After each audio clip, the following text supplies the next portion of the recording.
Hi, and welcome to our first video series on punched windows. This will be the first of 4 videos, and really the focus of this one is to highlight key considerations in the design phase, okay? So going over quickly what a punch window is, you can see in this photo the building here is punch windows all over this elevation. And talking about these windows here, so the frame completely surrounded by another building type. In this case, they're surrounded by brick, which is a little different than say a window system like this, which is continuous top to bottom, which we call a curtain wall system. Okay, so a really good first step, if you have punch windows on your project, is to identify all the different variations. So let's look at this elevation drawing we have here, and you'll notice that a bunch of punch windows over here, like these ones, surrounded by brick, and a bunch over here surrounded by metal panel. So those are really the two most common variations on this project. A good next step is to start looking at the details surrounding these punch windows. And when you do that, there's really 4 things to watch out for. And I'm just going to copy a list over here. Those are the 4 things. Let's go through the options one by one, starting with air vapor barrier continuity. So let's trace the air vapor barrier from system to system. So you'll notice it is this hatched line running down your exterior sheathing. So let's follow it down, and then it turns at the angle here, and then stops here. So this is no good because now we have a direct line directly into the building. So what you always want is you want to continue this membrane down and into your punch window system. One thing to note here is that most membranes can only span about ½ inch. So if there's a gap, like for instance this gap here from the window to the angle, if it's more than ½ inch, you're going to want probably to put some sort of backing to support the membrane.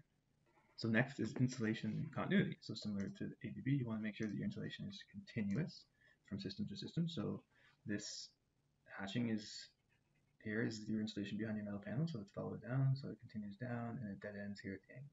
So that's pretty much as close as you can get to your punch window system. So this looks pretty good, no problem with this. Now, the third thing is flashing and drainage. The majority of your water will be coming down the outside of your cladding system or inside your air gap. So you'll see that they are showing a piece of flashing that runs down here, across the angle, and then slopes out the front.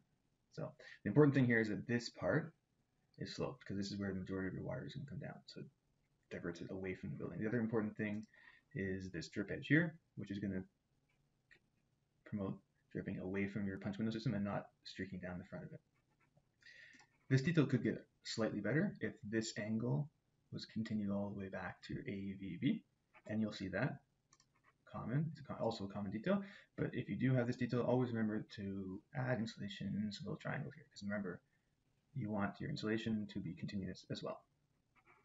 So the fourth item, constructability in sequence. Really for this, you want to ask yourself, who will be installing first, who will be installing second, and are there any major clashes? Looking at this detail, there aren't any obvious clashes. We'll look at another detail where there are some obvious clashes. So let's go back to our list. So AVB continuity, we noticed this was not so good, but we found a way to improve it. Insulation continuity, this was okay. Flashing and drainage was pretty good, but we did find a way to improve it. And constructability in sequence, there were no obvious clashes. All right, so now let's look at a different detail with a bit more going on. This is another head detail, but this time with the brick up above. And the big difference here is that we have a brick lintel. So this thing down here, the brick lintel can really make the tie-in a little bit more complicated, but same idea as before. We're just going to go through our list.